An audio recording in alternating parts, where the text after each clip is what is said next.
Doctor जो सबको रखता है निरोगी, डॉक्टर जो आगाह करता है स्वस्थ जीवन के लिए, डॉक्टर जो लाता है सबके चेहरे पर मुस्कान, डॉक्टर जो बीमारी से लड़ते व्यक्ति के लिए आखिरी उम्मीद होता है। मिलिए प्रदेश के जाने माने डॉक्टर्स से और जानिए अपनी बीमारी का सटीक इलाज। After God.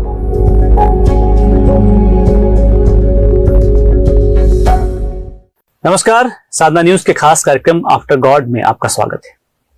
अमूमन स्वस्थ रहने के लिए हमें एक्सरसाइज करनी होती है, लेकिन जब हम चोटिल हो जाते हैं, हमारी हड्डी ब्रेक हो जाती है या कोई और समस्या हो जाती है, तो फिजियोथेरेपी एक शब्द आता है। इसका अपना एक अलग महत्व है। एक शब्द है पैरामेडिकल साइंस, इसका भी अपना एक अलग महत्व है।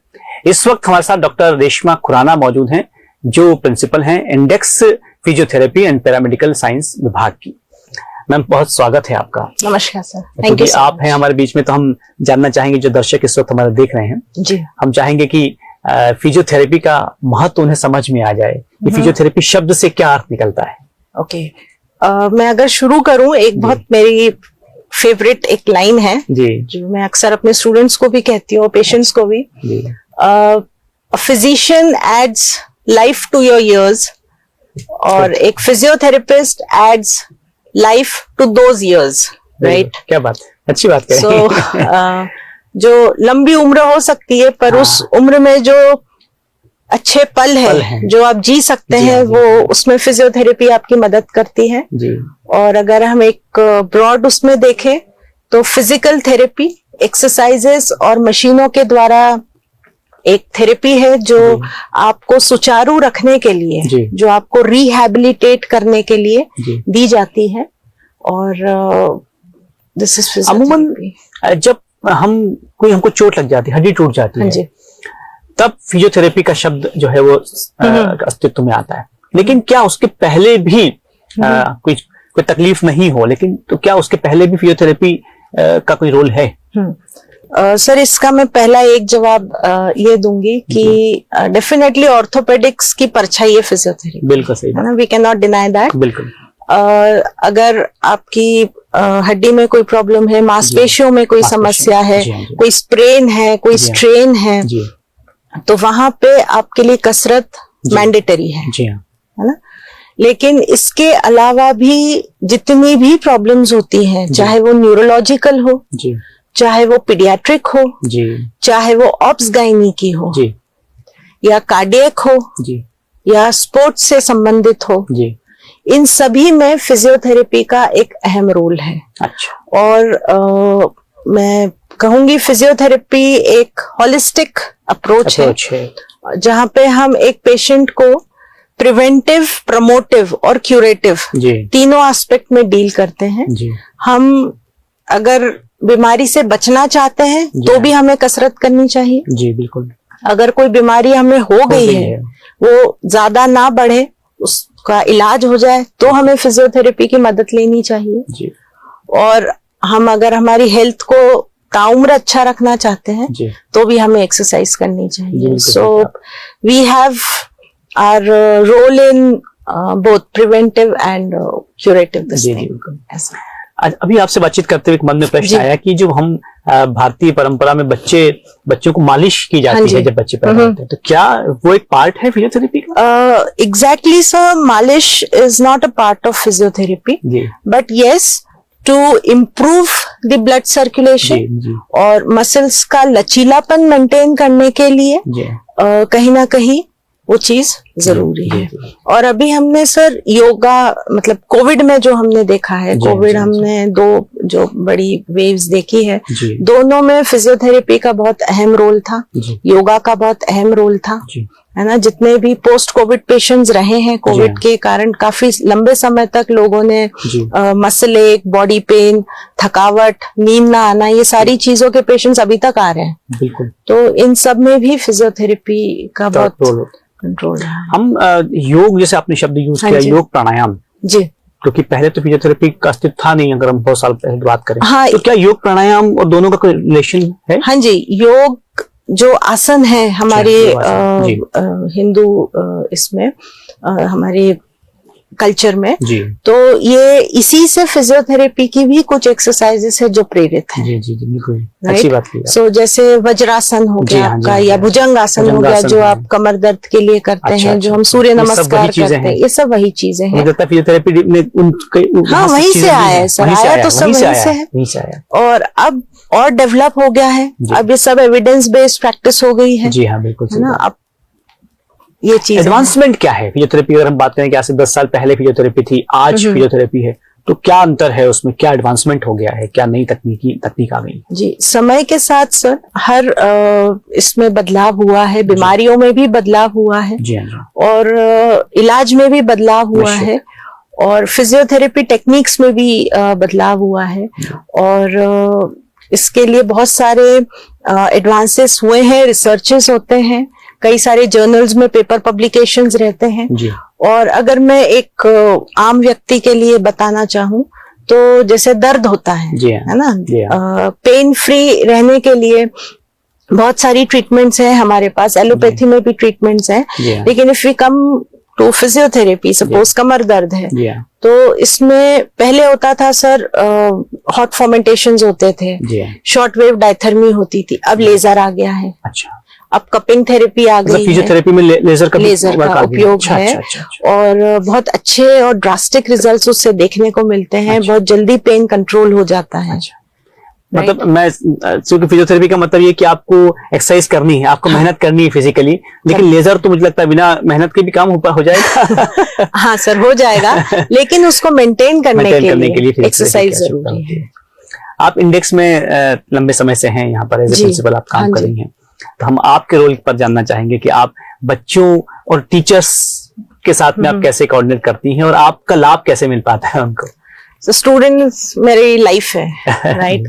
सो I have been into this profession almost, मेरे को 17 साल हो गए टीचिंग, पोस्ट पीजी टीचिंग करते हुए और the students keep me lively, right? Yes, they give me energy और इनके सर हमारा 4.5 साल का कोर्स होता है। अच्छा। तो इसमें 4 वर्ष में हम मेडिकल के सारे सब्जेक्ट्स प्लस फिजियोथेरेपी के जो सब्जेक्ट्स होते हैं उन सबका अध्ययन करते हैं स्टूडेंट्स। और मेरा बेसिकली यही एम रहता है, एक विजन यही है मेरा कि मैं इस पूरी पद्धति को फैसिलिटेट करूं ताकि जो स्टूडेंट्स हमारे इंडेक्स से निकल रहे हैं वो सबसे नवीनतम जो प्रणाली है उसको सीख सके, उसको जान सके। मैक्सिमम हम उनको एक्सपोजर देते हैं और हर तरह के फील्ड में उनकी ड्यूटी लगाई जाती है, कैंप्स किए जाते हैं ताकि वो ज्यादा से ज्यादा सीख सके और इसको अप्लाई करे। और इसके लिए मैं आपके प्लेटफॉर्म को यूज करूंगी सर, हमारे चेयरमैन सर का धन्यवाद करने के लिए, श्री सुरेश सिंह भदौरिया जी, जो स्टूडेंट्स को सर कोई भी फैसिलिटी देने में कभी मना नहीं करते। आज वर्ल्ड क्लास लेवल का सारा इंफ्रास्ट्रक्चर है जी, फॉरेन भेजने के लिए उन सब चीजों पे भी हमारा काम हो रहा है। अच्छा। और बहुत जल्द हमारे यहाँ से स्टूडेंट्स को हम बाहर भेजेंगे। क्या बात। एज ए टीचर आपको क्या लगता है कि जो स्टूडेंट इस वक्त देख रहे हैं, जो बच्चे लोग देख रहे हैं इस वक्त यंग, कैसे इस फील्ड में आ सकते हैं, उन्हें क्या करना चाहिए? क्या 12th के बाद में डिग्री डिप्लोमा होता है? एमपी में सर ओवरऑल ये प्रोसेस बहुत सरल है जी। मध्य प्रदेश में आपको 12th में मिनिमम 50% की रिक्वायरमेंट होती है जी। In physics, chemistry and bio, PCB branch में होना चाहिए। ठीक है। और डायरेक्ट एडमिशंस होते हैं। अच्छा। एमपी में सीधे होते हैं। अरे वाह। ये डिग्रीज के लिए, डिप्लोमास के लिए? डिग्री के लिए। अगर मैं फिजियोथेरेपी की बात करूं, और जो बाकी पैरामेडिकल कोर्सेस होते हैं जैसे डिप्लोमा कोर्सेस हैं 2 साल के हैं, और भी डिग्री है, बैचलर इन लैब टेक्नीशियन होता है, इन सब कोर्सेस में भी डायरेक्ट एडमिशन है। कोई 2 साल का है, कोई 3 साल का है। अच्छा। ये डिपेंड करता है। और एक खासियत ये है इन कोर्सेस की कि इसमें 100% जॉब गारंटी होती है। अच्छा। और मतलब आज भी रिक्वायरमेंट्स हैं? बिल्कुल रिक्वायरमेंट है सर।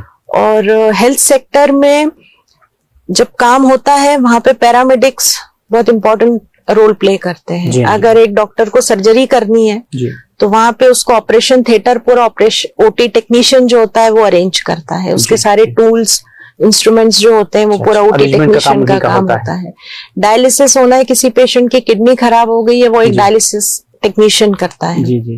तो इस तरह से हर विभाग में टेक्नीशियंस होते हैं जी हाँ, जो एक मरीज के इलाज को सुचारू बनाने में मदद करते हैं। एक जो फिजियोथेरेपिस्ट होता है, हाँ जी, तो उसमें क्या क्वालिटीज होनी चाहिए? ठीक है, हमने कोर्स कर लिया, आप सीख गए, लेकिन उसके अंदर क्या क्वालिटीज होनी चाहिए ताकि वो अपने आप को बेहतर कर सके और पेशेंट के लिए वो आइडियल बन सके?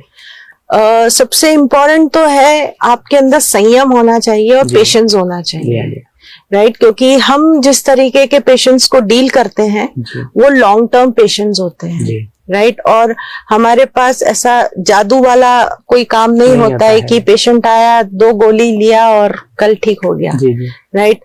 तो आपको पेशेंट को ये समझाना कि इस चीज में कितना समय लगेगा और उस पूरी जो साइकिल है उसके ट्रीटमेंट में, उसमें वो अकेला नहीं है, आप उसके साथ हैं, राइट? सो ये कन्विंस करना जी, और उनसे वो मेहनत करवा लेना, नो पेन नो गेन, बिल्कुल, है ना?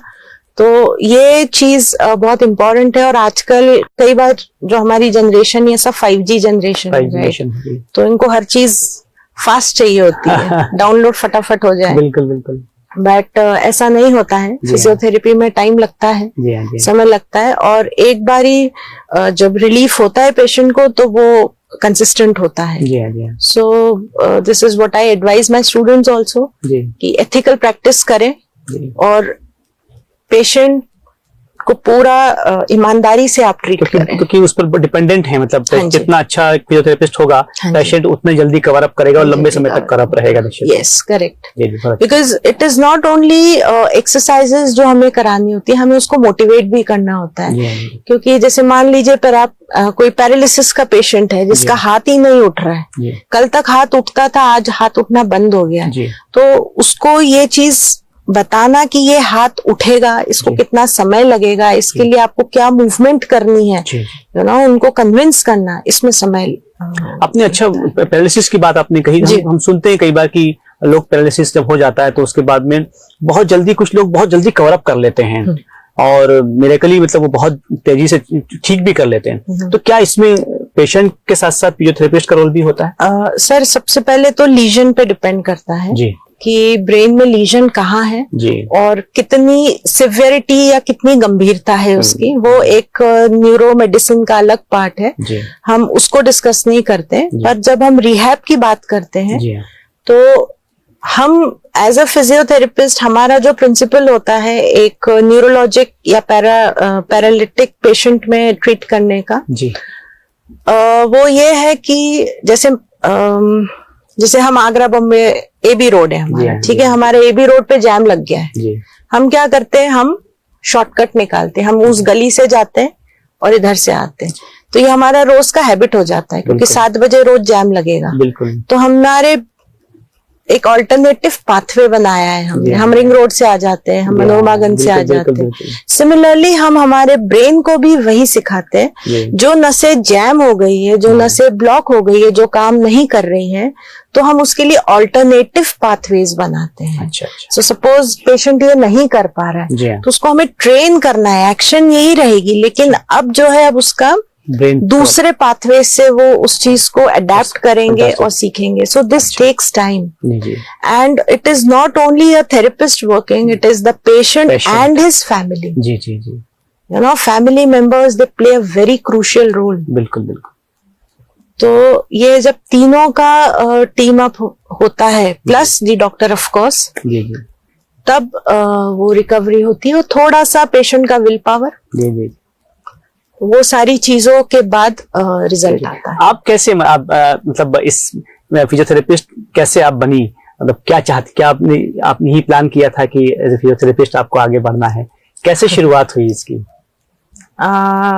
सच मैं बताऊं आपको तो मैं 97 बैच की हूँ और तब इंदौर में उसी साल शुरू हुआ था फिजियोथेरेपी। और मैं एक्चुअली एमबीबीएस के लिए ट्राई किया था, तब पीएमटी हुआ करती थी और मेरा हुआ नहीं था। सो महाराष्ट्र में प्राइवेट कॉलेजेस का चलन उधर ही था and somehow I was going to Dhule में बहुत कॉलेजेस थे। देन यहाँ ओपन हुआ और डॉक्टर डीके तनेजा ने स्टार्ट किया था सबसे पहले। मेरे फादर को जानते थे और उन्होंने बोला बिटिया को फिजियोथेरेपी में डाल दो। जी। So this is how I came.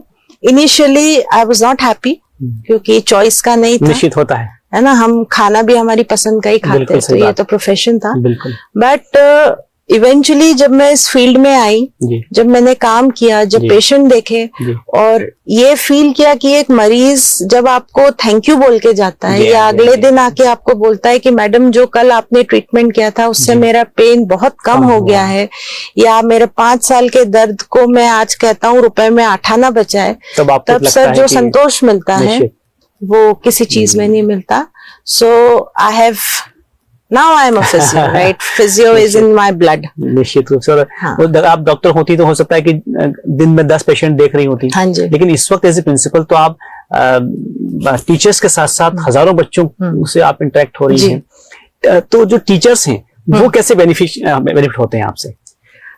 So faculties का ऐसा होता है कि कई फैकल्टीज जो स्टाफ हमारा होता है वो टीचिंग फर्स्ट टाइम करते हैं, या कई इस तरह की चीजें होती है, कई उनकी स्टूडेंट्स के साथ कई समस्याएं होती है, कई डिसिप्लिनरी वो रहते हैं।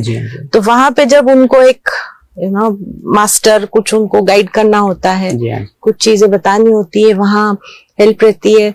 प्लस जो कैंप्स वगैरह ऑर्गेनाइज करते हैं हम लोग, या पेशेंट्स को हम देखते हैं, वहाँ पे हेल्प रहती है। आप एक मतलब क्लिनिकली और टीचिंग के रूप में एकेडमिकली दोनों में किसको बेटर फील करती हैं, या दोनों में एक प्रॉपर कोऑर्डिनेशन कर लिया है आपने? नहीं सर, ये ना सिक्के के दोनों पहलू है और दोनों जरूरी है। जैसा मैंने कहा, स्टूडेंट्स मेरी लाइफ है, बिल्कुल, राइट। एंड सिमिलरली जब मैं पेशेंट देखती हूँ तो वो मुझे एक अलग संतोष देता है। तो जैसे अभी कुछ वर्षों से मैं एंटीनेटल पोस्टनेटल देख रही हूँ, जिसमें नॉर्मल डिलीवरी के लिए आप एक्सरसाइजेस करते हैं, हाँ जी, या डिलीवरी के बाद जब आपको नॉर्मल शेप में आना है, पोस्टनेटल, वो देखते हैं। ये तो बहुत महत्वपूर्ण बात जिस वक्त महिलाएं देख रही हैं उनके लिए तो बहुत महत्वपूर्ण चीज है ये। थोड़ा सा इसके बारे में विस्तार से बताइए। मैं यही बोलूंगी कि हर जो नई माँ बनने वाली है, राइट, आप हमेशा चाहोगे कि मेरा बच्चा, जब आप टीवी देखते हो, मेरा बच्चा सचिन तेंदुलकर जैसा बने, विराट कोहली जैसा हो, फॉर दैट मैटर अनुष्का जैसी हो। आप active, you want an active baby, right. But जब हमें मदर्स को बेबी एक्टिव चाहिए लेकिन खुद एक्सरसाइज नहीं करनी है, राइट। सो पूरे 9 मंथ्स हमारा कॉन्सेंट्रेशन होता है पूजा पाठ और खान पान पे, बिल्कुल, है ना। लेकिन ऐसा नहीं है। और एक बात और है सर, हमारे यहाँ ना इंडियन इसमें एक्सरसाइज कब करते हैं लड़के, जब उनकी शादी होने वाली है तब वो जिमिंग करते हैं, फिर छोड़ देते हैं। सिमिलरली लड़कियां भी वजन कम करेंगी, थोड़ा बॉडी शेपिंग करेंगी जब उनका शादी होने वाला है। आफ्टर दैट हमारे यहाँ कॉन्सेप्ट नहीं है, या हम बीमार पड़े तो हमें कसरत करनी है, बट हमें फिट रहने के लिए एक्सरसाइज करना है। ये कॉन्सेप्ट थोड़ा लैगिंग है, इसके लिए बहुत पुश लगता है। और मुझे लगता है कि हमारी शायद भारतीय परंपरा में अमूमन ये होता है कि बच्चा होने के बाद महिलाएं शेप बिगड़ जाता है उनका, हाँ, ध्यान नहीं देती। इसका मतलब कि उन्हें इस बात का ज्ञान नहीं है कि वो वैसे भी रह सकती हैं स्लिम, लेकिन उनको पता नहीं है। Slimming is not important sir, but being healthy is important. And what happens, जब हम इनएक्टिव होते हैं या पोस्ट डिलीवरी स्टेट में होते हैं तो हमारी बॉडी बहुत वल्नरेबल होती है बहुत सारी बीमारियों के लिए, क्योंकि हमारी फिटनेस लेवल कम हो जाता है। तो उस फिटनेस लेवल को मेंटेन करने के लिए physiotherapy is very helpful. And I always tell my clients कि वो पेशेंट नहीं होते, तो आई ऑलवेज टेल देम, क्योंकि बच्चा होने के बाद ना हमारी पूरी लाइफ उसके इर्द गिर्द हो जाती है। मेरी भी 2 बेटियां हैं, दोनों सिजेरियन रही हैं। अच्छा। और मेरे साथ भी उतना ही कॉम्प्लेक्स टाइम रहा है, घर भी देखना है, आपको जॉब भी करना है, बच्चे भी देखने हैं। मैं क्या करती थी, वही मैं मेरी क्लाइंट्स को बताती हूँ। जब आप ब्रश कर रहे हो, आपके पास 5 मिनट है, आप वो 5 मिनट में पुशअप कर ले, आप स्क्वाटिंग कर ले, बिल्कुल, सो बाय द टाइम आप जब तक रोटी बेल रहे हैं, आप कीगल एक्सरसाइजेस कर ले, ये आपके पेल्विक फ्लोर मसल्स के लिए बहुत अच्छी है। सो टाइम अलग से आप 1 घंटा आप महिलाएं नहीं निकाल सकती, but yes, in between your schedule 5 minutes, जब आप ड्राइव कर रहे हैं, आप ट्रैफिक सिग्नल पे हैं, आप 5 मिनट में एक्सरसाइज कर सकते हैं।